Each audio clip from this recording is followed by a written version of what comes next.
Hello and welcome to the Car Care Nut Channel live stream. How are you guys doing today? I hope everybody's doing well. Well, I have to say something. I guess I have to say a lot of things, but first, many of you have asked me about the Japan versus elsewhere made Toyotas, and there you go. The video is out, and it's quite an interesting response. Folks, I wanted to say one thing about that. There is a difference, but it's such a minor difference today. Maybe in the past it was bigger. Yes, at some point it was as the new plants opened, but today the difference is bigger. My main thing, and honestly, I wanted to say this exactly in the words in the video, but it didn't come out perhaps as that. Do not overpay for a car just because it's made in Japan. Please don't do that. That's the only thing I ask you.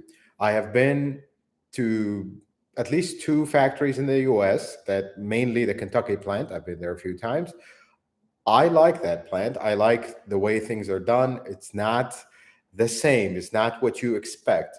But the main thing here is I admire the people that work there and all that. And the point is not to make you, go buy the cars made in the US and forget about the ones in Japan. Just don't overpay for these cars. That is the main objective of that video. I don't want you to be taken advantage of just because this car says it's made in Japan or not. The rest, it's up to you. Having said that, I am actually waiting for a car that is being built in the US. And initially I told you September 22nd was going to be the build date. Then it was October 27th. And now we're sitting at November 6th. I have a feeling it's going to be January and we're still pushing the production date back. But what are you going to do? So these are the crazy times we live in. So please don't overpay for used cars and new cars. It's not worth it. Having said that, let's start with the question, guys. Diego Corona Falcon, could you please tell us why the Sienna Hybrid has the battery under the driver's seat? Absolutely. So I can imagine, and I was not there, of course.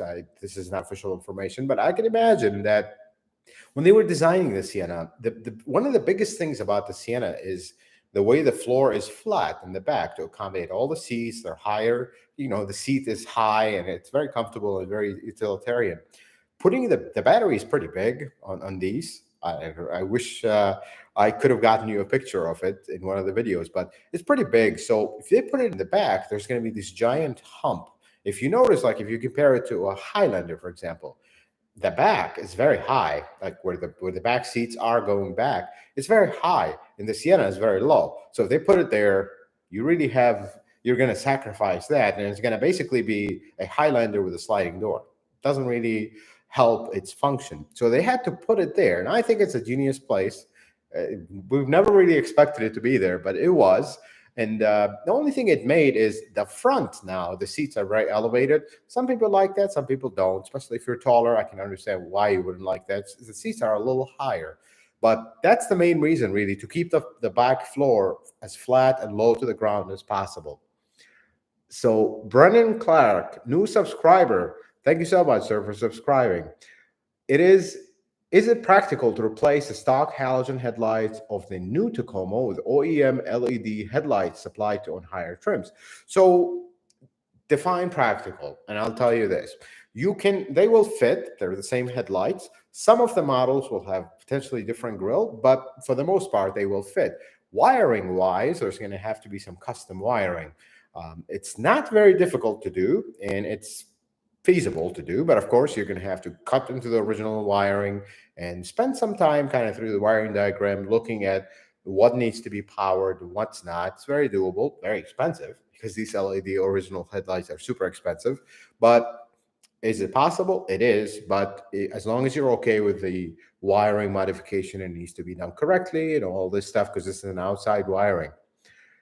So Ahmad 2017, RAV4 Hybrid 2020 shows tank problem occasionally or with some gas pumps. It is not consistent problem. Should I proceed with a new tank change? Well, proceeding with a tank change is not something you request. It has to follow a specific criteria that the dealership will have to do certain tests to determine what the car needs. But the principal problem is you fill the tank up, the pump clicks, and it shows 7/8 of the tank full, or just over three-quarter tank. So that's a criteria. But if you're having issues with your RAV4 hybrid, with the fuel tank, with the fuel gauge not being accurate, all this stuff, take it to the dealership. Let's have them take a look, see what it needs, and go from there. But don't, if it's happening occasionally, take it in still.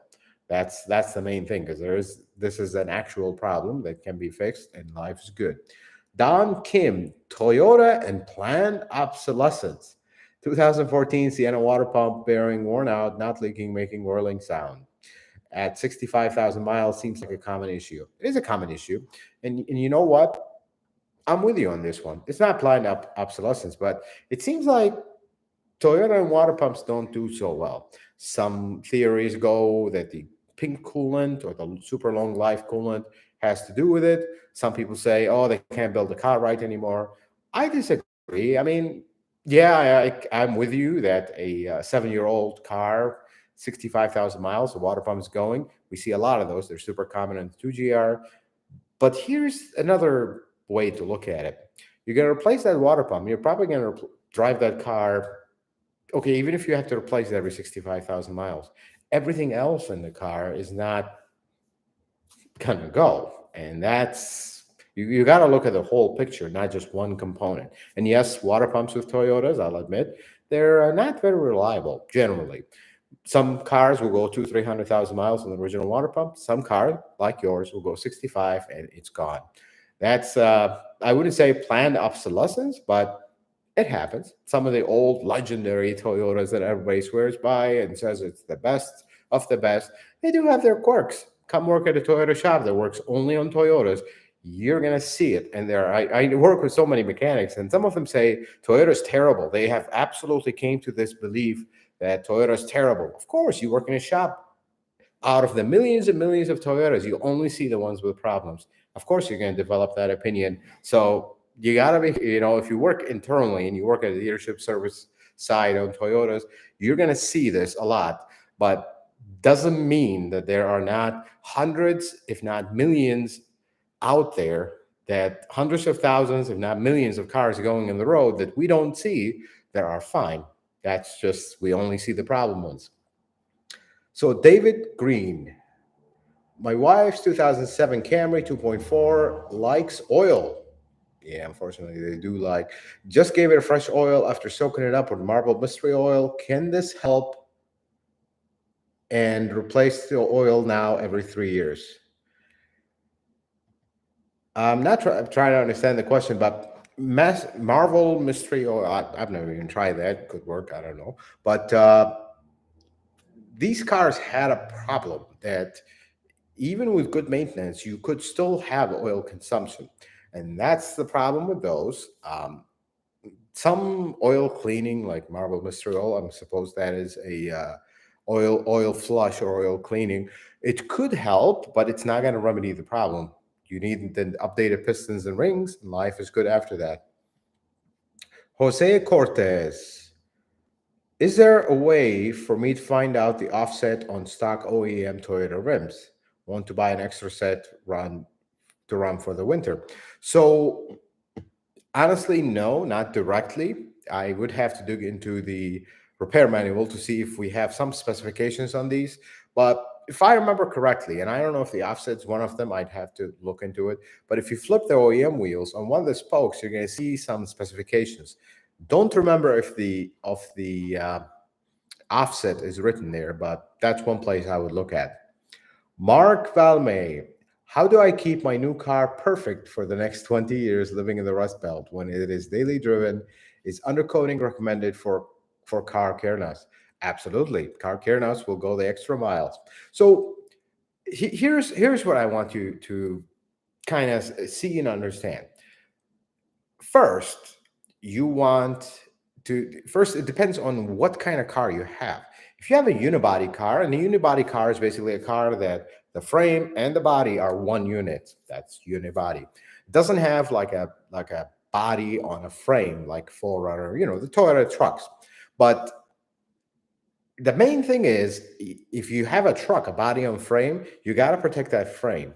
If you have a unibody, things are much better because They don't rust as much as they used to before, but you want to cover the high contact areas around the fenders and the inside, certain open spots, because the middle of the car is not really going to rust as much as they used to in the past.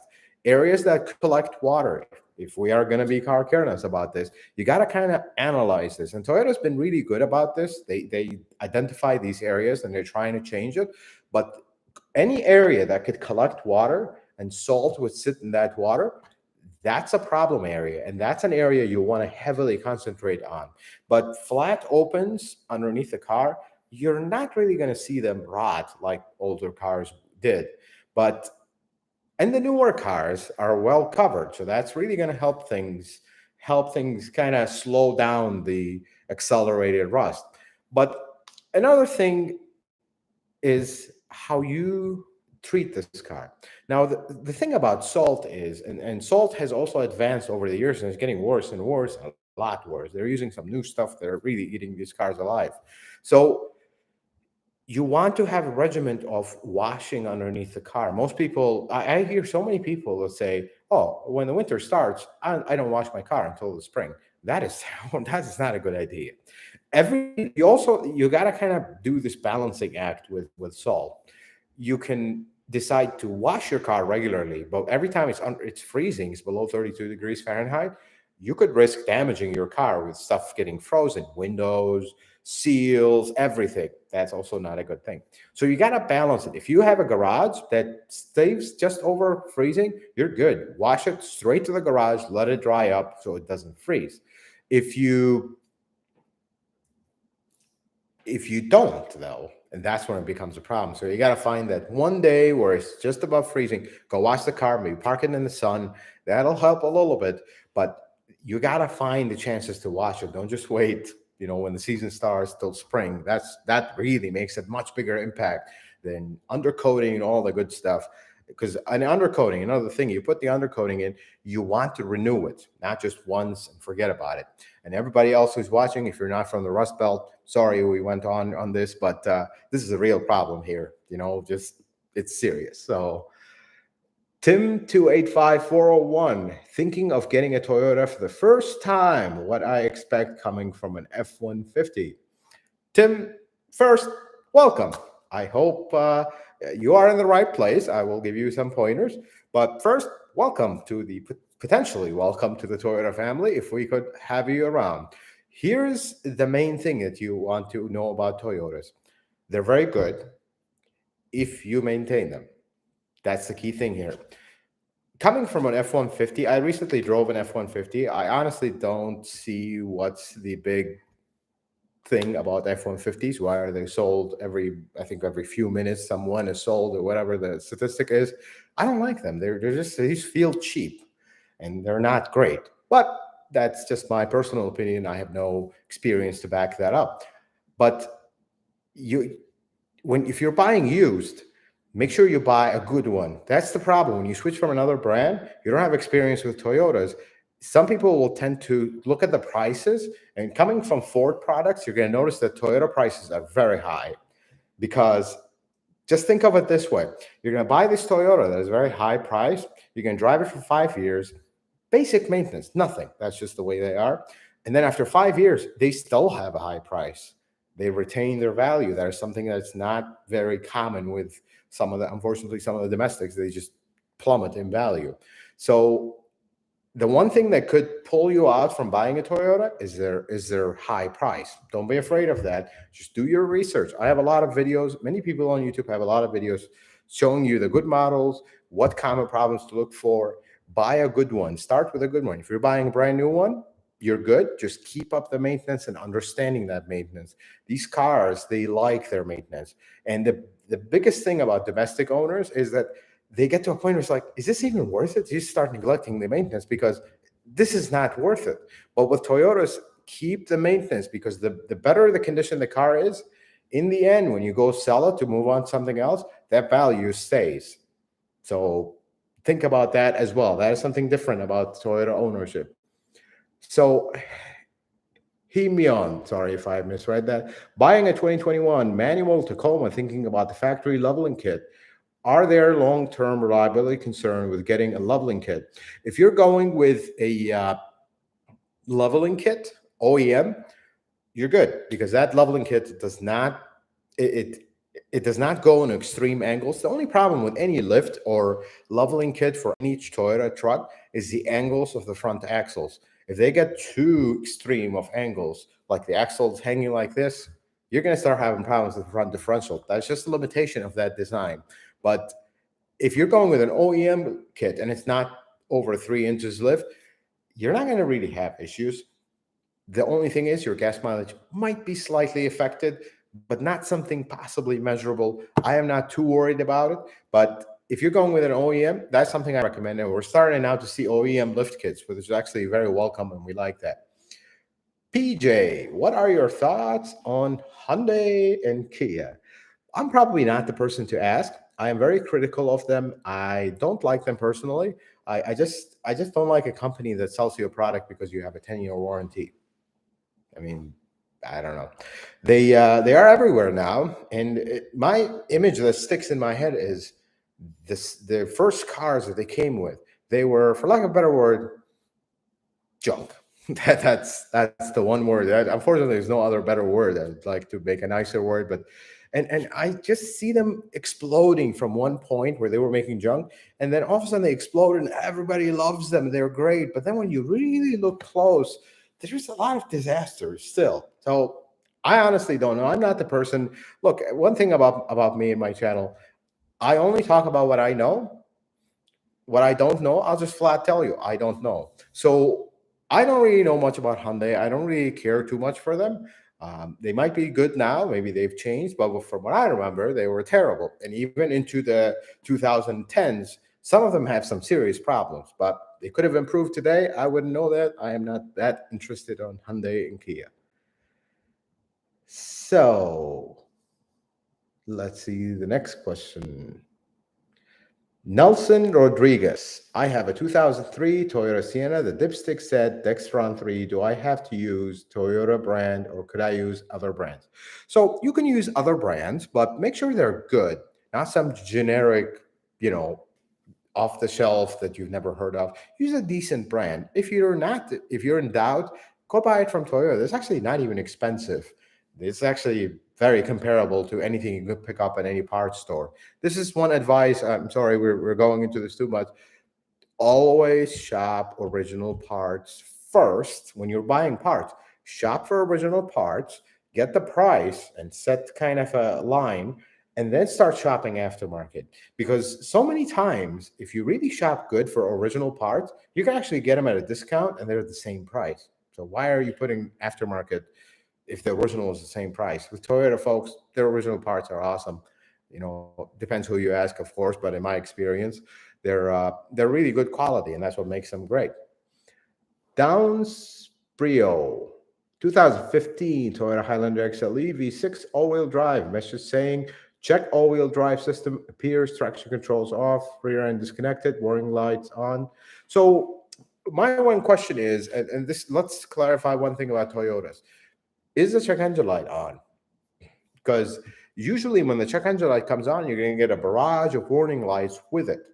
And by solving the check engine light, all these lights will go off. Basically, all these systems got disabled when there is a check engine light on. So you want to address the check engine light first, if that's the case.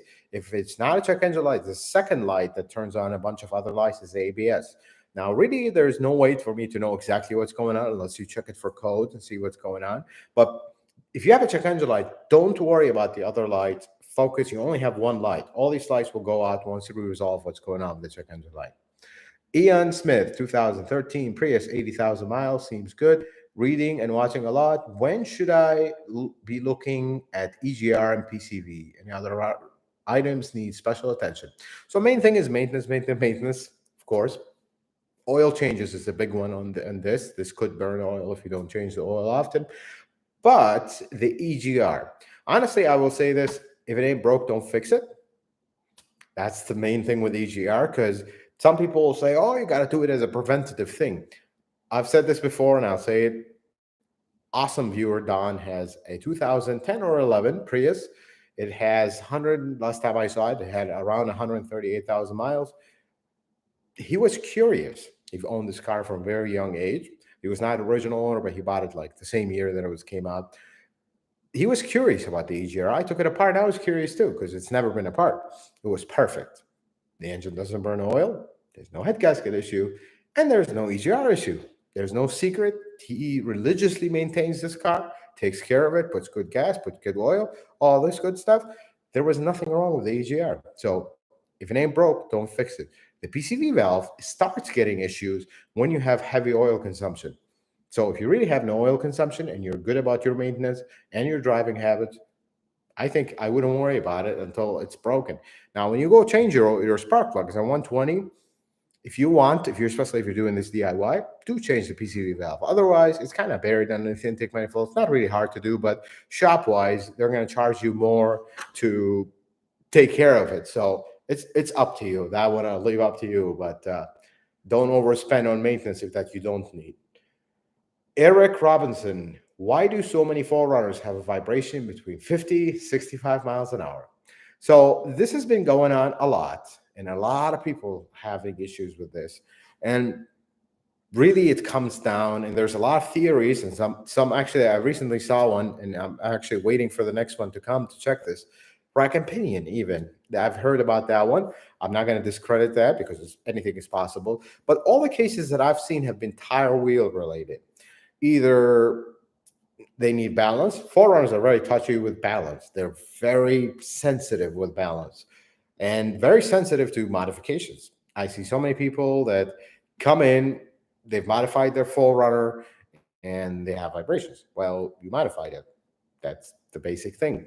The main thing I would focus on is tire and wheel first. As much as we've done as much as swap tires and wheels assemblies from another 4Runner and solve the problem. We've had a lot of tire issues, like tire manufacturing issues. The 4Runner is very sensitive, and this goes back to the fact that it is ancient. So there was not really much development to fix those sensitivities, but that's how the 4Runner is. And the vibration is a common one. I think most of it is tire and wheel. There's a lot of theories out there, but I have not seen any outside of tire and wheel issues. So, Conqui1PR, do you know of the ohm value of a VVTi sensor coil of a 2004 Corolla? Thank you in advance. So, I would have to look this up. I just don't know the values right off the top of my head. Do comment on the video later, and I'll find you the ohm value. But one thing I will tell you about ohm readings, and Toyota, this is across the board. Be very careful with ohm readings with Toyota, because they'll usually give you a range and they want you to be at that specific temperature. And they're very serious about that exact temperature. Ohm readings don't always, especially unless you have an open circuit, ohm readings can be deceiving at times. So, even Toyota internally, they like to substitute good known good parts. That's a word you're going to hear a lot working on Toyotas, known good part. So basically, grab a part and test it. Another part, check, not put it in the car and check it, but check resistance on two parts. One is is good, one is suspect. Check the resistance on both, and that's how you get your spec. So that's another thing you can do, because once you get a part installed in the car, it's a used part now, you can't return it. But if it is a part that you just bought, you can actually just take it out of the packet, check the resistance real quick. We're at the same ambient temperature, so because the temperature will always change your resistance readings. Mohammed El Fayoumi, AC compressor on Highlander Hybrid 2021 Limited. As you never mention it on your review, what's the manufacturer, durability, and temperature of cooling? So the AC compressor, I believe it's made by Denso. It's just an electric compressor, very basic actually. Believe it or not, it is a basic compressor because it's just an electric compressor. There's no clutch. There's none of these complications to adapt an AC compressor in a car. It's actually smaller. They're getting smaller and smaller every day. So as far as specifications, I would have to look this up, but we really haven't had any issues with them. Some of them we've had maybe one or two leak from the fittings that sit on them. Not really an issue with the compressor itself, but other than that, I haven't seen any issues with them. Boba Rebus Sorry if I misread that. 2012 Tundra 5.7 with TRD supercharger. Very nice. Engine chirping after automatic car wash, gone after time to dry out, replace tensioner assembly and both idler pulleys, the belt. Now, with the supercharger, I wonder where are you getting the belts from? And as a side thing, we've had a few, and look, supercharged Tundras are very rare. So we've had maybe one or two with a similar thing. We ended up getting, I think it was an aftermarket belt that we measured and we got it, maybe Gates, if it was the brand. Ended up taking care of it because the original belt is kind of hard to get for these because it's a different thing altogether. So try the belt, try a different brand of belt, and that's the main thing. You gotta. And another thing that, and this is not as common, but check the alignment of everything because you said idler pulleys and tensioner. Make sure that the belt is not going sideways on any of these pulleys. If one of them is extended, not installed right, whatever the case may be, that's another thing that would cause exactly what you're describing. So Big Hamza 22, is the 2001 2005 RAV4s a reliable vehicle? I heard about the ECU failures 2001 2003 models. So they are very reliable if they're not rusty. They really don't do well with the rust. They start basically falling apart. But the ECU failures are a one-time thing. So what happens with these is certain problem with the ECU will cause two gears to engage at the same time. There, it sounds very scary, but it's actually not that much. Basically, you're going to get harsh shifting and like abnormal shifts. But the problem is, some people just said, nah, it'll be fine. They just didn't notice it. And that actually can then end up destroying the transmission. So if you're buying one of these, you want to pay very close attention to how it's shifting. If it's shifting fine, we're good. If it's not, I would actually walk away from it because you end up replacing the computer, which is very expensive, and then only find out that the damage has already happened to the transmission, and now you need both. Easily totaling out the car at this point with the prices of today. Well, the prices of today has gone crazy, but you know how old the car is. Generally, over 2003 is better, a little bit better. There was a slight updates across the car that made it a little bit better, but that's a good car to buy. Just don't buy a rusty one and one with a bad shifting transmission. So let's see the next question. Genome. So sorry, I cannot read. Let's just read your question. 2006 Toyota Avalon does not crank. Though the dashboard lights all come on when I push the start button, the engine doesn't crack. Secondly, I notice the immobilizer light doesn't blink. So the immobilizer light is a good observation on that, by the way. You always want to look at your sorry, you have another. This happened as I got a new key fob since the original one was lost by the mechanic. Well, they're going to need to program it. Is it, you said it doesn't blink, but does it come on, period? It should be off when it recognizes that the key is programmed. Did they program this key to the car? That's another thing. If the key is not programmed, well, technically, if it's a smart key, you're saying start button, disregard that.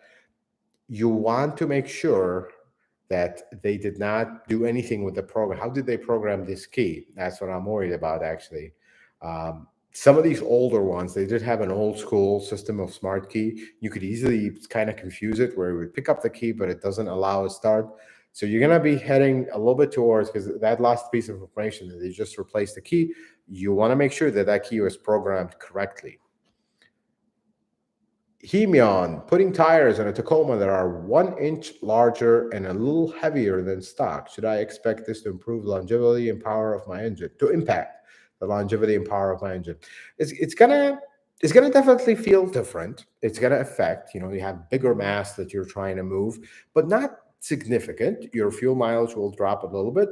I don't expect anything past that. I mean, Tacoma has enough power to. It's not a race car, but it has enough power, especially if it's a V6. If it's a 4-cylinder, you're going to notice it a lot more. But the 6-cylinder, I think you'll be fine. Just you're not going something extreme, so I think it'll be good. You shouldn't have any big issues with it. James Gessler, 5th generation RAV4 windshield issues. Why do they chip so easy? Do you think this will become something Toyota will address? I haven't really seen issues chipping with the RAV4. I mean, if you want to talk Windows chipping issues, the FJ Cruiser is king of those. But I haven't seen chipping issues. Do you happen to live by construction, something like that? I mean, if you feel like this is if you can find 3, 4 RAV4 owners that have the same issue, that's enough to actually go to Toyota and talk to them about it.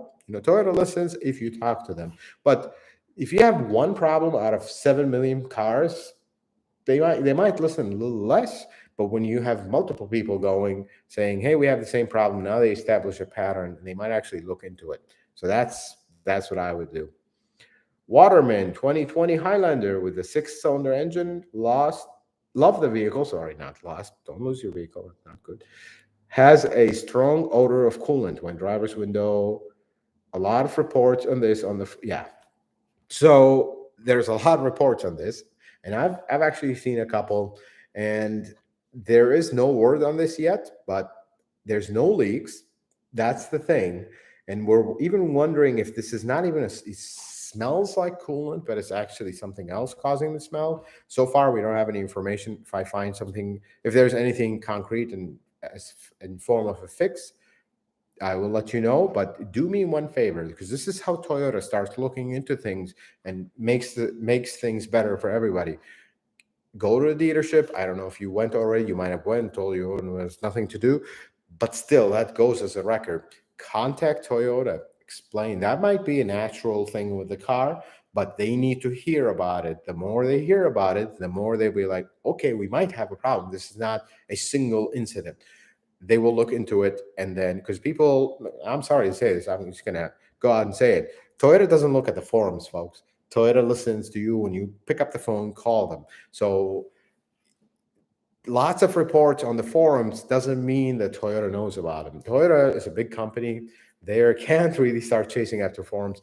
Do let them know. So they have these records. They're not going to jump immediately. Yes, we will look at it today. I don't think that's going to happen. But if they have enough reports of it, they will actually get to looking into it, and then that could easily turn into a TSB recall, whatever the case may be, if they actually find something. So Michael Johnson, does the 2GR of KS still have issues with the timing chain cover leaks or Y pipe leaks for the Camry? So the timing chain covers, front timing cover, they have calmed down a little bit. I've seen a few here and there isolated with the 2GR of KS, but still on Tacoma 16, 17, we still see them. We still see a few Highlanders, but I haven't really seen one on a Camry yet or an Avalon. The Y pipe leaks, I've never seen one on a Camry, but I've seen a few on Tacomas. I haven't seen one lately. It was always seems like it was always a 16. It might have been 117, but I haven't seen many lately. So I'm assuming the ones that were affected got fixed and life is good, unless they're out of warranty, and that's why we don't see them. Don Kim, heard this a million times about the ATF. Answer is always use Toyota brands, and they sell it at a fair price on Amazon. Yeah, I agree. I would go with the original transmission fluid always. Don't risk it.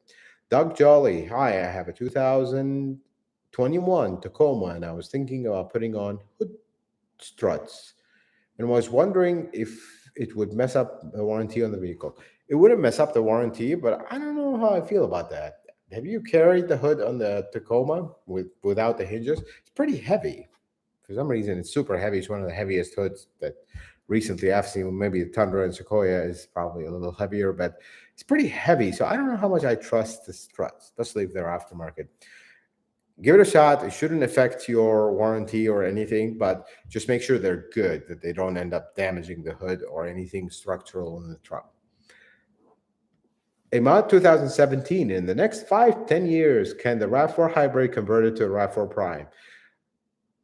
I think the best way to convert them is just sell it and buy a Prime, honestly, because the cost will be out of this world. It'll easily cost possibly more than what the RAV4 Prime will be worth in 5-10 years. So it's not simple. I wouldn't even consider it. I mean, anything is possible if you have an infinite checkbook. But is it worth it? It's not. Honestly, it's not. Ralph, I have a 2021 internal combustion engine RAV4 broken in gently in the first oil change at 1,000 miles, at 3,500 miles, change the oil again. and send it out for analysis. To find it had 2.75 gas in it. What is wrong? All city driving. All city driving. Um, Folks, I did a video on oil analysis. I'll tell you the story of that video. It's a sad story. I redid that video 3 times and I'm not liking it. I'm not liking how it looks. Just, I want to give you my opinion on this. But the problem with oil analysis is exactly what Ralph have just said. Well, now what? Don't worry about it. I mean, you have high gas in it. Well, are you driving in short distances? That has a lot to do with it. If you're all city driving, you start your car, drive it 3, 4 miles, stop, then start your car, drive it 3, 4. Well, you're going to have gas in the oil, and that's normal because when you do an oil analysis, all it is it's just like blood work. When you go to a lab and do a little bit of blood work, that's all it is. It doesn't tell you the whole picture. You need to do kind of a questionnaire to know what are your driving conditions. If you're telling me all city driving, and yes, you do short trips under 5 miles from a completely cold engine, yeah, you're going to have high gas. That's normal. So if you do a lot of those short drives, you're going to have gas, and I'm not concerned.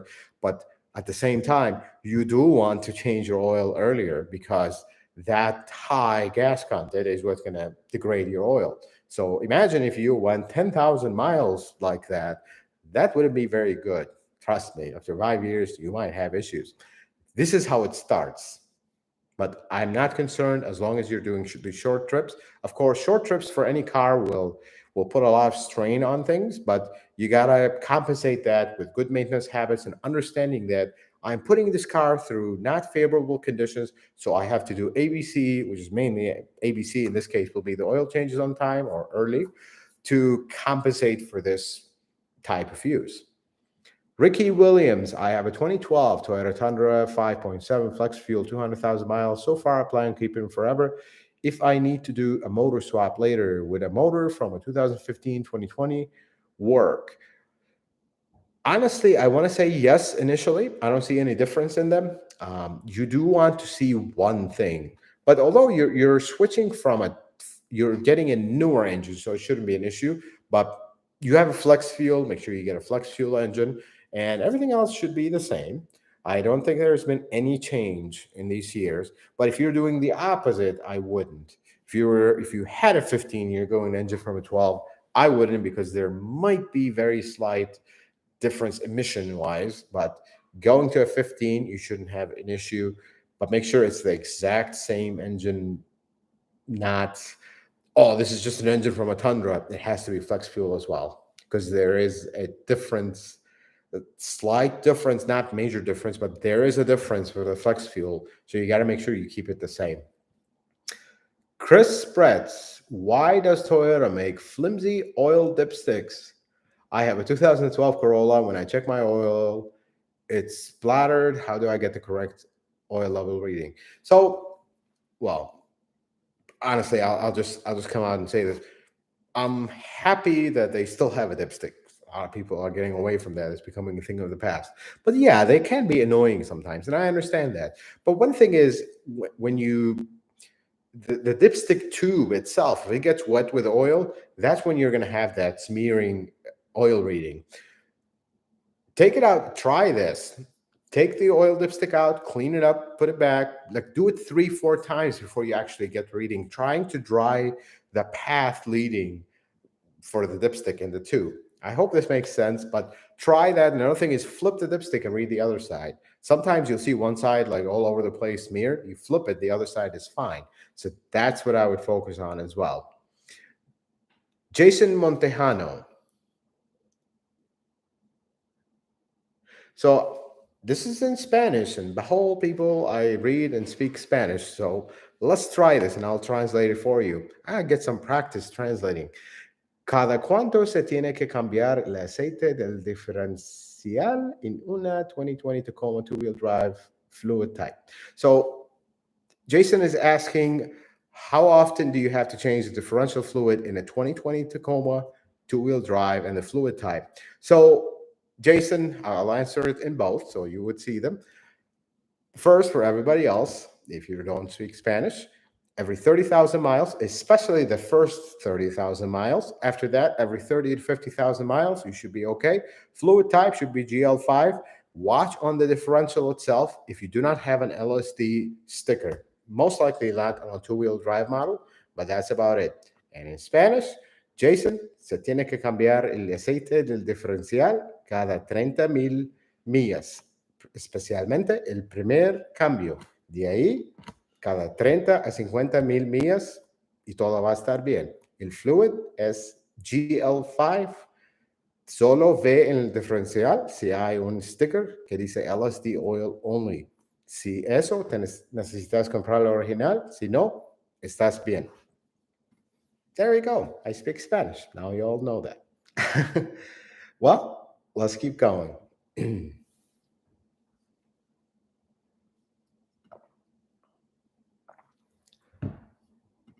So, Country Farm Boy, hello AMD. Curious what your thoughts are on the Toyota 2CZGE 1.8 engine with the Yamaha head. I heard good and bad things. Now I need to hear from you. Okay, so folks, for everybody else, I want to say it was a Corolla on a Matrix that had this engine. It's a very fancy engine, supposedly, but they're good. Look, they're good, but perhaps optimistic was the atmosphere when they made that engine, because it doesn't exactly make a lot of power and it doesn't exactly feel that much of a hype. I mean, when you talk about Yamaha co-developing an engine with Toyota, my thoughts are LFA, Lexus LFA, that's one, but that was not exactly at that level. But it's a good engine. Nightmare to work on. I mean, there are certain cars in Toyota lineup, if you have not worked on them, you really haven't suffered. That's one of them. Try doing a front timing cover or a water pump. Simple water pump. They're a nightmare to work on. They're such a big engine in a tiny little car. It is terrible to work on, unless to me, pulling it out of the car is easier than doing things in the car with it. That's the only downside to it. But otherwise, I really haven't seen a lot of issues. They're common for oil leaks, for the front timing cover, water pumps, maybe tensioner, belt tensioner, which are all nightmares to do. But overall, it's a good engine. Michael Ryan, 2013 Lexus ES 300H, no passenger side heat. Air mix servo, no issue. The first thing I would check is actually the coolant bleeding. Has the coolant been replaced recently or something like that? I would focus on that. Make sure your coolant is blood. If it is, and everything is, you are sure 100% that you have good coolant flow to the heater core, then yes, I would look at the air mix servo. One thing that I want you to do is first locate it. I wouldn't remember this right off the top of my head. You'll have to look at service information, pull the servo off, grab the door behind it, move it both ways. If it fixes your problem, when you move it one way or another, you have good heat, you have a servo problem. But if you move it and you still have no problem, I'd like you to stop, go again and check that your coolant is good, that you have good circulation to the heater core. If you do, you might have an AC box issue, HVAC box issue, which is very rare. That's why I'm telling you, do not just jump into this and spend all this money only to find out you needed a little bit more bleeding. So that's the only thing I will tell you about this.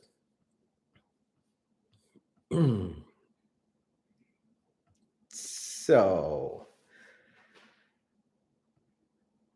DN Press.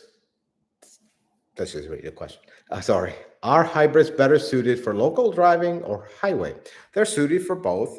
Folks, the more we look at hybrids as normal cars, the more they'll start making sense, because they're designed to be normal cars that will drive and just behave like a normal car. They are not very good at extreme high-speed driving. And some people have taken, I've said this in another video, but I'll say this here, kind of elaborate on it. People have taken my comment about do not drive your hybrids at very high speed, like over 85 miles an hour, as they can't drive. They can, but it becomes inefficient. Now your gas mileage starts to drop at speeds over 85 miles an hour, and you're kind of pushing everything to its limit, because that's a lot of speed they're not designed for high speed, and you kind of take the whole purpose of the buying a hybrid out the window, because you bought it because it's good on gas, and now you're pushing it to the limit where it's no longer good in gas. And it just kind of make, if you're driving consists of, very importantly, that this car is going to go over 85 miles an hour, perhaps this a hybrid is not for you. But if you drive normal, 75, I don't know what's normal in Chicago, higher speed limit. We have a 65. I know some folks in Texas have it 80 or 85, something like that. But if you're going to drive normal speed limit speeds, a little bit over, we all go over. But hybrid is okay. Local driving, you're going to get better gas mileage, of course, but that doesn't mean you can't drive on highway. So that's I hope that clears it up. Dash cams MTL. In your opinion, will the 2022 TRD off-road with KDSS be sought after in 4 or 5 years, or will the sixth 2.4T make it less so? Honestly, I wonder where you got the 2.4T. I'm very curious about that. But in the world we live in, there's two kinds of people when it comes to cars. There's those that are still in 1955. I am halfway there. And then there are those that are sick and tired of 1955, and they'd like to live in the present with cars. I am halfway here. So I'm half and half. I understand both sides, and I think they both have a point. For as long as we have this half and half dealio going on, I think the 4Runner will not drop in price, because when the new one comes on and it's full of technology and it's way too much advanced for the 1955ers, let's call them that. I'm very proud of 1955ers. They will feel like this is way too much. It's going to be unreliable and terrible. And they're going to start running to buy the remainder of the 5-year-old TRD off-road with KDSS. At the same time, the ones that are stuck with the old ancient 4Runner, as soon as they see the new one, they're going to sell them and run to get the new one. But if you really focus on the population that buys 4Runners, they buy them, majority of them, because of their ancientness. So I don't see a lot of kind of people that want modernness in cars buying 4Runners today. So most of the people, when the 4Runner eventually does get better, okay, I retract that heavily. I am sorry. That is very offensive to what I believe in. When the 4Runner changes, I don't think most of the current owners of 4Runners will be like, I'm glad it got updated. Let me throw this ancient thing and go buy the modern one. I don't think they're going to do that. So I think prices will remain pretty high. And if you look at the previous generation 4Runner, it's still very high. So I think that pattern will just continue.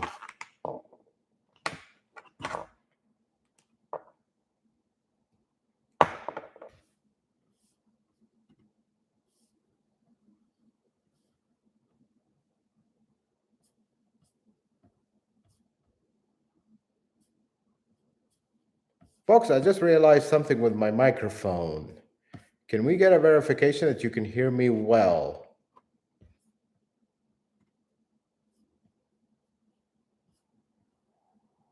I'm just going to wait for a verification before we continue.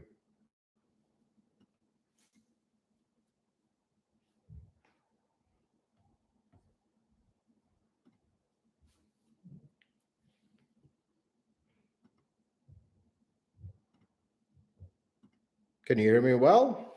Everybody can hear me? Awesome. Yeah, loud and clear. Good. That's what we like. All right. Going back. Let me just find where we were at. Okay, here we go. LT. Hi, AMD. I'm curious about the rather significant temperature variations in the temperature gauge in my RAV4 hybrid. It makes sense when the engine is off a lot of the time, but could this be an issue for longevity? So the temperature gauge is going to vary, but shouldn't be significant temperature variations. That wouldn't be the word that I would call it. I would be, because, you got to give me a little bit more info here about the temperature gauge variations. Something about hybrids, and I've heard this from a few people. When the engine shuts off, and you're driving in cold weather and you're driving coasting at highway, you could see that temperature gauge kind of drop a little bit, but it shouldn't be all over the place. If it is, you're gonna want to see to make sure this is not an actual issue. Really hard to tell without seeing it, but I just thought I'd let you know that it shouldn't vary crazy, but just a slight variation could be something you see, especially in cold weather. Quiet line gaming. Anything special to keep an eye for 2017 Corolla Elite CVT aside from the transmission? Well, the transmission is not really actually a concern with these. That CVT, I think, in my opinion, has been very successful. I wouldn't call it a problem transmission. But 2017 Corolla is good. It's actually one that I recommend, but you got to make sure that it hasn't been in an accident. So I see a lot of these get in accidents in the front, and then all the safety tech will not work right. And people, it's not a very expensive car. So when they get in accidents, people tend to not want to fix them right. And they use these zip ties and all kinds of things. So you got to make sure that it's been fixed right and it's a well done job in case there was an accident. Otherwise, maintenance is the biggest thing, especially with the transmission. Every 60,000 miles, oil changes. That engine can burn oil if the 10,000-mile oil change interval were followed incorrectly. I say that. That's very important. Otherwise, it's a good car to buy as long as it's in good shape.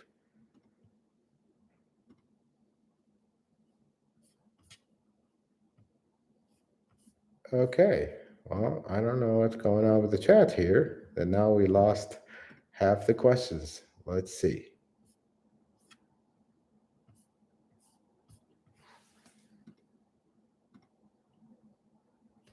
It looks like the chat just malfunctioned and now I have no questions. Hold on. Let's see what's going on here. This is the first time I have a problem with the live stream like that. So, folks, I'm sorry. I don't know what's going on with this. Let me just figure it out.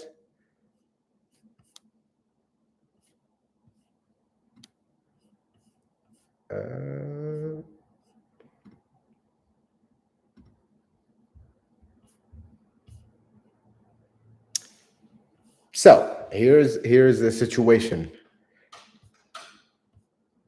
The chat has cut off all the questions, so I can't really see the questions. So I'm gonna have to start from the first one. I'm sorry, folks. This has never happened. I don't know what's going on with it. Let's see if I can retrieve the old ones. If I can't, then I'm just gonna start from the first one. So the first comment I see, and unfortunately, this is very unfortunate, is Fritz Kennedy, and just says yes when I was asking about the sound check. Folks, I'm sorry I missed a bunch of your questions, probably a lot of them, but I'll start with the first one, start posting the same questions again if I haven't answered your question, because this kind of, I don't know what happened with the chat. It's never done that before. So let's start with the first one. Dean Duran, I just bought a 2021 Sienna and I hear some clicking sounds from the driver's side struts. What may cause this? So this is going to need some diagnosis, but the first thing is check that tire pressure. Is it at 50 PSI by any chance? Because we've seen a few that are missed at dealership PDS service. Check your tire pressure. If not, this is going to need in-person diagnosis. You're going to want to isolate that it is actually a strut that's causing the noise, tighten the nuts, make sure nothing is left loose or whatever the case may be, and go from there. Harrison Swift, can you find the quantity of and type of my differential fluid 2009 Toyota RAV4? Typically, and you're saying differentials, that's the rear. Typically, 2 quarts, maybe not even 3. I think 2 should do it, and it should be GL5, and synthetic is preferred, but that's up to you. Usually 75, 80, 90. No, 80 W90 will work. 75, 90, I think. I would have to look up at the spec, but somewhere in that range should be okay.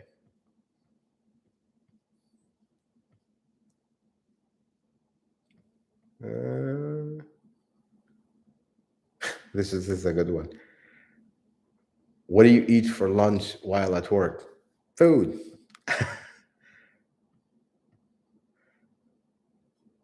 Okay. 2007 Toyota Camry. Anything I can do to minimize fading paint on top surface? Hmm. Honestly, wax, protect some kind of paint protection, ceramic coating. But if it's already faded, you can't really do much about it. That is a clear coat that is peeling off. But wax and ceramic coating will protect it to a certain degree. Of course, an old school car cover will do the best job at protecting, but that's uh, that's how it is. With especially you have the opposite problem of what we have here. We don't have fading cars. We have disappearing cars from rust. You have paint fading probably from the sun. That means you live in an area with um, long summers, if you would.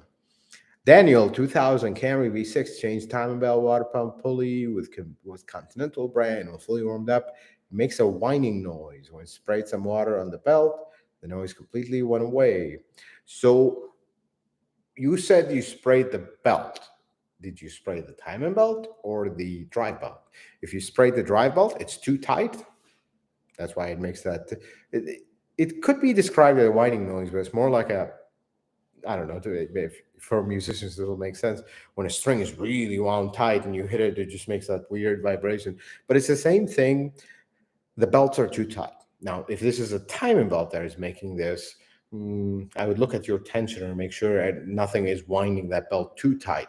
You said it's a V6, so that has a hydraulic tensioner. And that was common on the four cylinder, which has a manual tensioner where the belt would sing like that because it was too tight. But I'm guessing you mean the drive belt, because I don't see how the timing belt would be singing like that, but the belts are too tight. So 404 not found. Thoughts on Hotel MD 806 Pro versus MDX 808? Honestly, I don't use a lot of Hotel stuff. People say they are good. The X tool that we reviewed supposedly is a competitor of the 808 with better features, and the 808s cost more. I would have to look into these scan tools. It's a beautiful world to look into the scan tools. I like it. I've checked so many scan tools now and sent so many. I just don't. Many of them are worthless, but the X tool caught my attention because it was a good one, and I'll see if I can find one that's even cheaper that does the same thing. Omar Alvarado, I went to take off the lugs off the wheels of my 2008 Lexus RX 350. The wrench from the trunk only fits one of the five lugs on each wheels. Could the lugs have been damaged during tire rotation? Well, it's possible that they're swollen. So there's something about Toyota lug nuts, and this is also a rust special. The lug nuts themselves, they swell, and the rust kind of gets behind the coating and it pushes it up and they swell. Easiest thing to do about that is, most Toyota lug nuts are 21 millimeter, especially on your Lexus. Get a 22 millimeter. They'll come right out. Life's good. They do actually sell a 21 and a half, believe it or not. I actually just got a set of those 21 and a half millimeter socket that is designed for these when they swell like that. The only concern I have in your case is I would actually either carry a 22 with you, a 22 millimeter socket, or replace lug nuts. Lug nuts can get expensive if you go original. Aftermarket, just make sure they're not very cheap. Because if you ever have a flat tire one day, you're not going to be fighting with this in the middle of the road. So do get this resolved, because most people don't think about this, but this could be a safety hazard if you have a flat tire and you can't take the wheels off. Now you have to call a tow truck and you're standing maybe in a bad spot on the road or something. So do get this taken care of. High voltage climber. I have a 2020 Platinum Tundra. I would like to change out the suspension to a TRD Pro suspension. Is it worth it? It is, but it's going to be very expensive. It's actually a good swap, but before you do it, before you just go and get the TRD Pro suspension, do your research. Now, Fox shocks are what makes the TRD Pro suspension special. Really, not much else. For the price, first get a quote on complete suspension, and then shop around, because you can actually find third parties. But in the truck world, there's a lot of good companies that do lifts and suspension kits and whatnot. You could actually get better setup for the same price, because the original ones will be very high price because they're original, of course. So kind of do some research and digging around. Is it worth it? You can answer that question. Money wise, is going to be expensive, but depends on what you want from the truck. If I own a Tundra, I wouldn't do any modification to it because I'm not into off-roading and all this stuff. I would just drive it and enjoy it, but that depends on your needs. Colton Aldridge. I have a 2007 Corolla CE. When it's cold, I sometimes get a loud rattle at 1800, 2500 RPM. Goes away when warm. What could be the cause? Solution? So it's really hard to tell without hearing it, but something about these Corollas, the valve train likes to clatter when it's cold. That's one scenario. In that case, maybe a valve adjustment will take care of this, but I would have to hear it. The second thing is the drive belt tensioner is notorious to make noise, but I'm kind of pushing this one down the list actually, because that tends to be there every time you accelerate, not really when it goes away when it's warm. So those are the two things I would consider checking. So this is actually a good one. Online Marine. Is there a way you can convert third generation Tacoma R1234YF Freon to a regular R134? I wish there was, brother, because there isn't. And that's the disaster we're stuck with. The compressor is different. Everything, the way that Freon works is different than R134. So it's not something that you can easily do. So unfortunately, you cannot do this as simple as like with the R12. I mean, the R12, if you do it right, it was also complicated. But yeah, it's not as simple as that. I wish it was, because the R1234 is terrible. Terrible, that's the word. Wait till you have to actually buy some, and it's like $100 a pound, and the thing is just a very bad idea. But they had to do it for the emissions, again, for the environment. Almeida Holsters. Would you know the worth of a 1996 Tacoma SR5, one owner, 106,000, never wrecked, no rust? That's a lot of money. Well, they're desirable. There's a lot of people that will seek them out. You shouldn't have a problem getting a sale for it. Of course, you're going to find somebody to buy it, because you're really not going to find these very, very, very easily with low miles. That's actually low miles. Never wrecked, no rust, first owner. But I cannot really give you a exact value, because this will vary a lot. If you're in Chicago, most people will kind of shy away from the old Toyota trucks because of rust. But when they all of a sudden find a really nice one, they might overpay for it to preserve it and kind of keep it. But don't be in a rush. Research prices very well, because some of these older Tacomas, they really can get up and surprise you in price. So don't just sell it just to get rid of it. Research the price and get the fair value. Don't take advantage of anything, but at the same time, don't let anybody take advantage of you not doing research. So just research prices, find comparables, and that way, when whatever price you ask for it is fair to you and fair to whoever is buying it. So, folks, I will say one thing, because I see it again. Try not to post the same question multiple times. I know everybody's trying perhaps to get their question noticed, but that's not a good way. It clutters the chat, and it could potentially get some people upset, and that's not nice. So let's not post our questions multiple times. Black Crow, any input on the new 4Runner? Month-old dealer did road force problem still there, told me to wait to 5,000 miles to check again. What should I do? It vibrates at 63 miles an hour. So this is an issue, and I'm assuming this has not been modified. This is completely stock. What kind of tires do you have?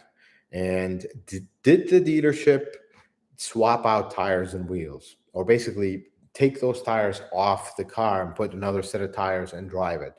That is the first thing that they're going to need to do. Possibly even Toyota will tell them that. They've always been telling us that, to do that, because the Goodyear duelers, and I don't want to just accuse, were they Goodyear duelers? I'm trying to remember what was the name of the tire, but some of them they've had a bad vibration issue. Even with road force, it wouldn't appear. But that is one thing I would look into. But as far as the dealership telling you to wait to 5,000 miles, I think that's no, you have a problem. They can verify it. You can't wait till 5,000 miles. You need to get it fixed. So if they're not willing to do it, I would actually contact Toyota directly and get them involved, because there is no dealership that will tell you, yeah, you have a problem and we tried to fix it, but now you go and come back and that's not how this works. It's just like you telling them, yeah, give me the car. I won't pay for it. I'll pay for it when it reaches 5,000 miles. That doesn't fly. So what they said doesn't fly either. I would contact Toyota directly. This is just not right. So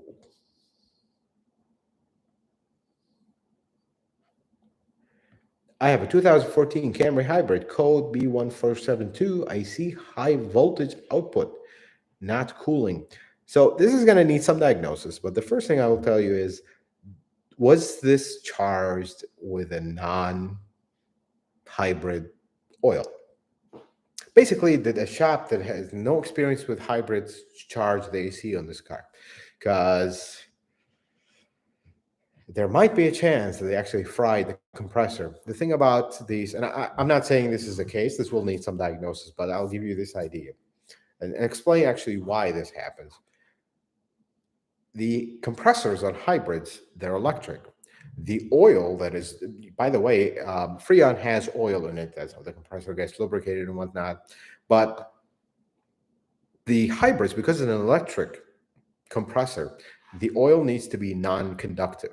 And normally the oil that is used with R134 is conductive because it's a mechanical compressor. There's nothing electronic or electric inside of it. Well, there is, but not the actual compressor part.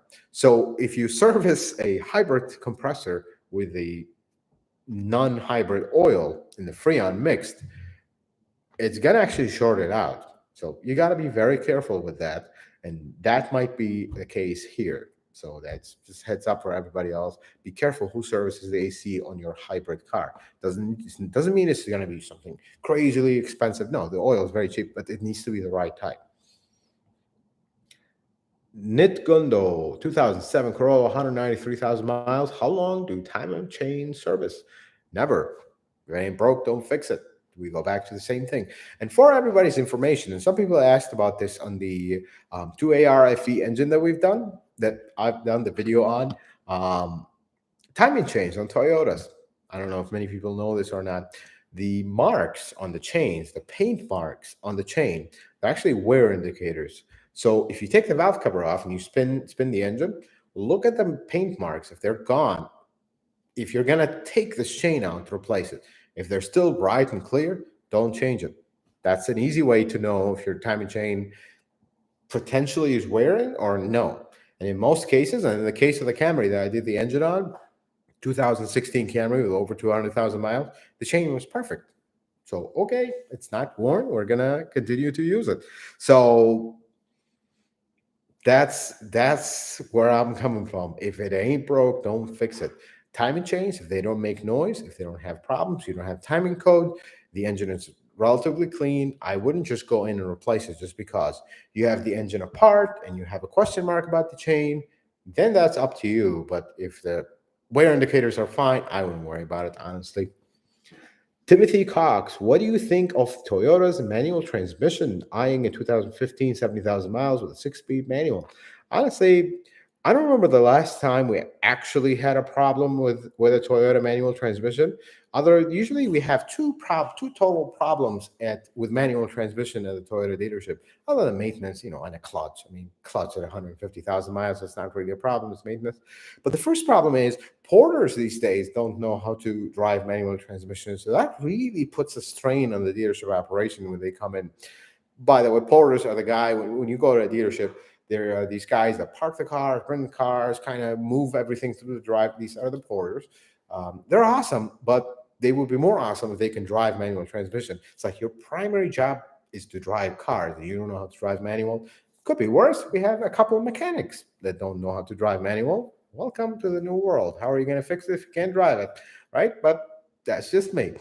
But manual transmissions don't have problems. The second problem is if it's not made by Toyota, but yet has a Toyota name, namely GR86 and Toyota FRS. They do have a little bit of a sensitive transmission, manual transmission. There, I don't know if it's sensitive or the people driving it just drove it like they stole it. Usually that's the case with these, but otherwise, there's not really much problems with manual transmissions. Usually, if people don't know how to drive a manual, they'll fry the clutch, and that's pretty much the worst case scenario. So it's not something bad. I mean, for the enjoyment of driving, I think they're worth it. But if you drive in heavy traffic, they're not worth it. And but as far as reliability, they're really good. BB, your thoughts on rust prevention? I have a 2021 Tacoma. Is the module they are offering good enough?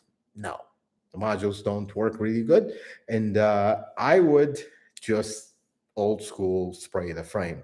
You're not going to have issues. And more importantly than just spraying the frame once is to reapply. Like every year when the winter is over, or we're about to go into winter, you want to crawl underneath the truck, look at it for any spots that look like they have surface rust, and touch them up. Rocks, debris, stuff will hit it and will peel the coating off. You just want to touch them up so nothing would start.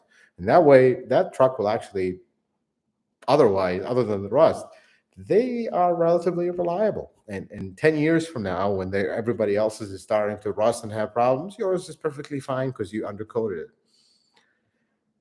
Okay.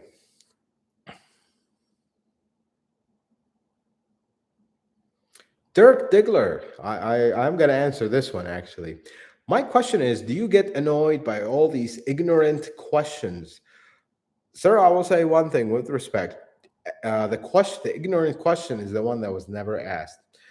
Folks, let's clarify this. I will answer your question. I see people say this all the time. I'm sorry if this is a dumb question. I'm sorry if this has been covered before. I don't want you to be sorry, because the question that seems very obvious to everybody else, it could not be obvious to you, and that's why you're asking it. I'd rather you ask the question, you get an answer, than assume something and then you're wrong. Because you know what? Simple questions are usually the questions that are missed and the things that are gotten wrong. So no, I am never annoyed by any question, no matter how simple it is. Miguel Angel, can I put ethanol E85 in a normal Toyota Tacoma? Do not. It's really a bad idea because E85 is 85% ethanol. That's all for emissions, and it's actually terrible for cars. Any gasoline with ethanol is not great. 10-15% is acceptable. Most cars, at least in the US, are designed for it, but typically ethanol-free gasoline is better. You'll get better gas mileage. It's much better overall for the components that touch gasoline in a car. But E85, you have to have a specific car that is designed. Usually in the US are called flex fuel. And the only models in Toyota that we have, at least in the US, that are flex fuel, it's going to be your Tundra and Sequoia. Tacoma is not, so do not use E85. You're going to have problems. Check engine light is going to run lean, and all kinds of issues from there. So please do not use E85. LT.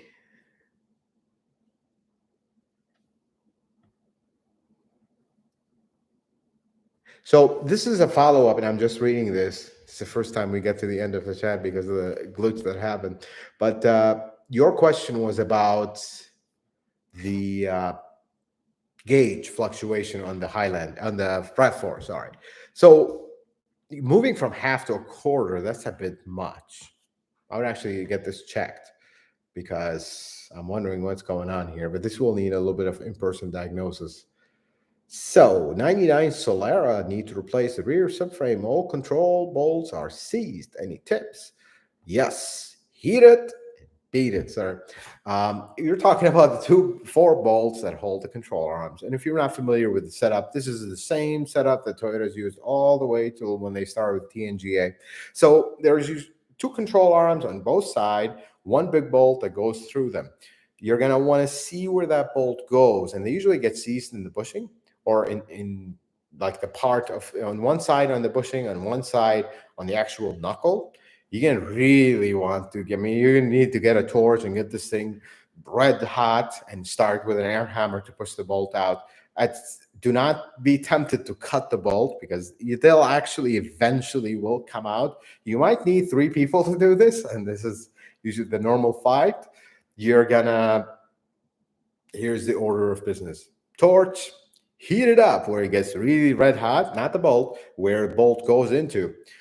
Person with an air hammer pushing the bolt out, and you with the impact trying to loosen it.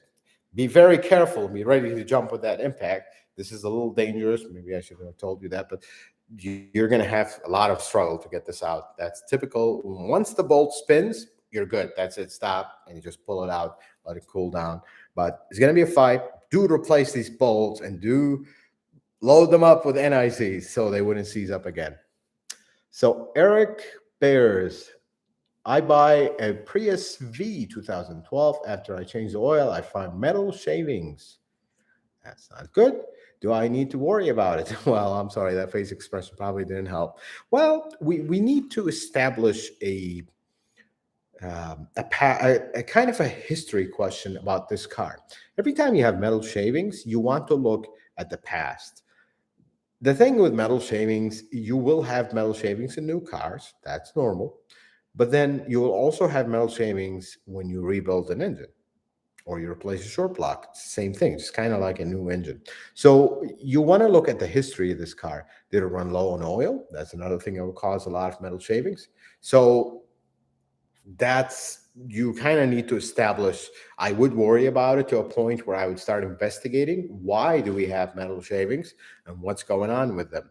But if the engine is running fine now, change the oil after 1,000 miles, drop the oil again, and look at it. Do we have metal shavings again? Is this an ongoing issue, or is it just a one-time occurrence? Because the previous owner might have ran it low on oil. That's why you have the metal shavings. Another thing is watch the oil level, because these can burn oil if they're neglected. Wheeler TA, can I install a roll cage in my Prius?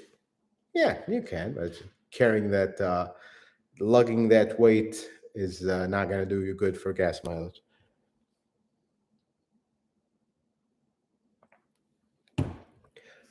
Chet for brains. Any Harbor Freight tools you recommend?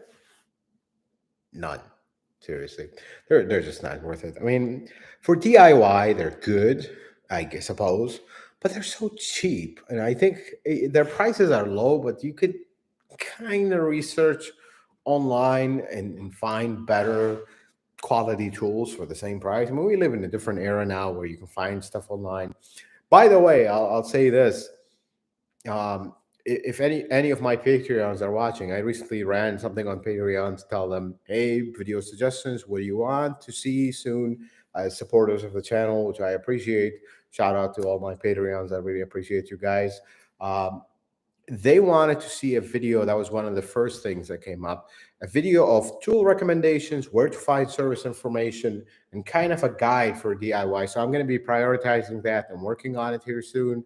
Maybe the next week or two, you'll see it. So I'm going to cover tools, what tools to need, some tool recommendations, and the surprise that you all are going to see in that video. I'll leave you in the mystery of that. But we're coming up with I'm coming up with a video about tools for DIY mechanics, what tools I recommend, what should you do, where can you find service information other than the repair manual, and all this stuff. So Art Vandelay, my son has a used 2013 four-cylinder Camry. Can a dealer tell me if it has had the transmission shutter TSB fixed? If not, should he get the trans software update done?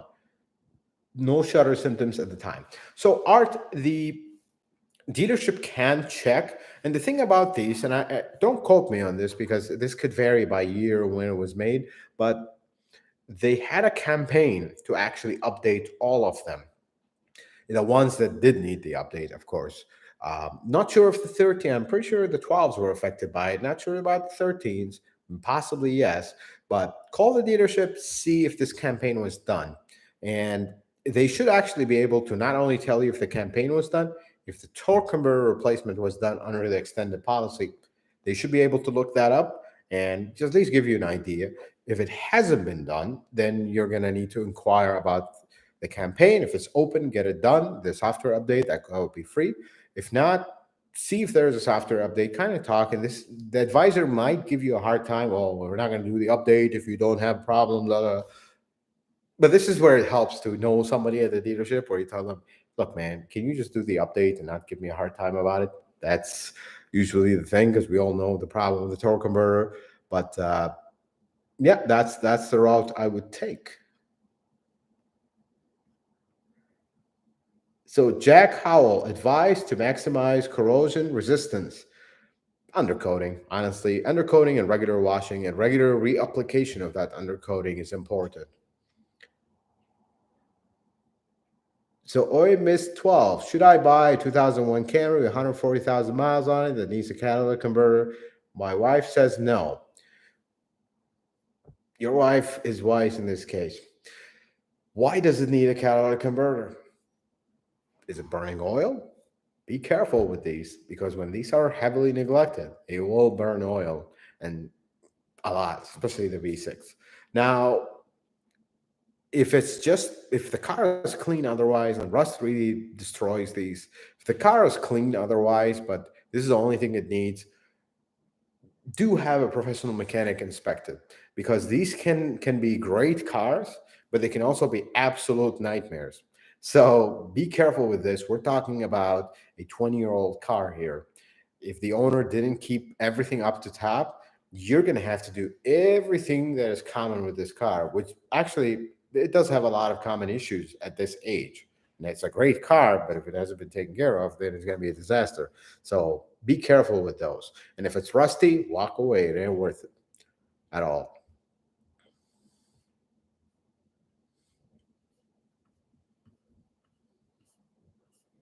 Okay.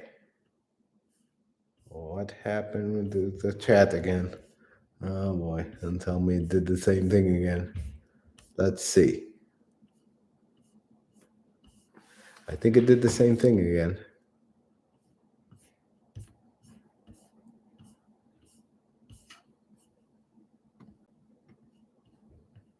Yeah, it did the same thing. I don't know what's going on here with the chat.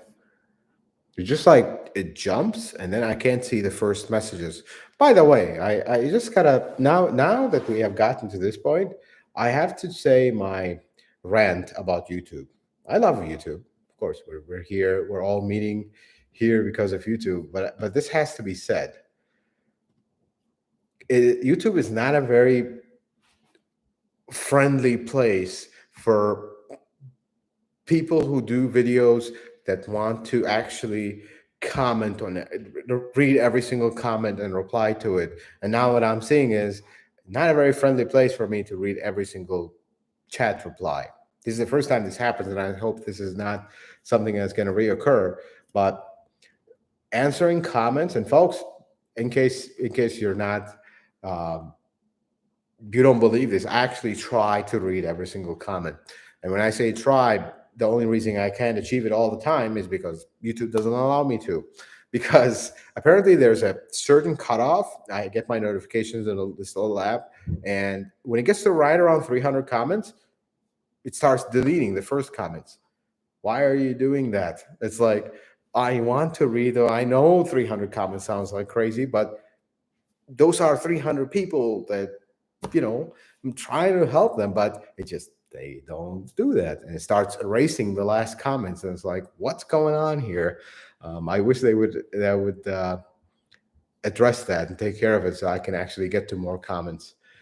Spicy Cooper, thank you so much. Copper, thank you so much for your donation. I really appreciate it. So, folks, I guess this is, I don't want to keep ranting about this, but let's take 3 questions. Unfortunately, this live stream kind of went all over the place because of this glitch. I'll report it to YouTube, see what they say about it. But I'm going to take 3 last questions and we'll call it a day. 2011 Highlander. Sorry, this is Buck Fever in the Gulch. 2011 Highlander front-wheel drive upgrade to 2016 4Runner, same mileage, 20,000 miles more. Is it worth it? Well, it's really hard to say. It depends on the condition of your 2011 Highlander. It's if your Highlander is in good shape, I mean, 20,000 miles, $20,000 is a lot of money. 2064 Runner is an awesome car, but nah, it depends on your need. Why are you buying the 4Runner? Is it for off-roading? Is it for whatever the case may be? Because if your Highlander has no problems, I wouldn't invest 20,000 miles just to upgrade something different. At least get something newer or new. Or if you have problems with your Highlander, then it'll make sense. Otherwise, I don't know. That's merely a financial decision for you. All right, let's take one more question. Oh, this is a good one. Well, we can do that. Land Chess, how about you ask the viewers to send their DIY mistakes and bloopers and read one or two at the end of each video? We can do that. Guys, go for it. Just write DIY blooper in the email and we'll take care of it. Speaking of emails, they're all over the place. I gotta find a way to catch up with them. So let's get the last question, and the last is always first, so I'll take the last question. Randall Reese, 2007 Tacoma, intermittent crack, no start, no keys, starts when it won't start. Mobilizer ring replaced already, new battery, mobilizer ECU. So when it's not starting, you want to identify, is it immobilizer locking or is it something else? The first thing I would think of is your security light flashing when it wouldn't start? If that's the case, start actually with a new key. Especially if it's an aftermarket key, do start with the new key and see what happens. And that's the first thing I would look at. If your immobilizer light is flashing, it's an immobilizer issue. It could be a key. I don't know about the immobilizer ECU. That might be going a little too far, but start with that. Folks, thank you so much for watching the live stream. I do apologize for jumping all over the chat because I don't know what's going on with it. We'll report and see what happens. We will have a live stream next week on Saturday at 7 p.m. That would be, I believe, let's look at the calendar here. That will be the 9th of October, 7 p.m. Central Time. And thank you so much for watching the live stream. Thank you for all your questions. If you have any questions, leave them in the comment below, and I'll get to you, hoping that YouTube doesn't take it off my feed and I can't find them. Guys, thank you so much for watching. I really appreciate it. And till the next live stream or video, may the Lord bless you and keep you. You guys have yourself a wonderful day.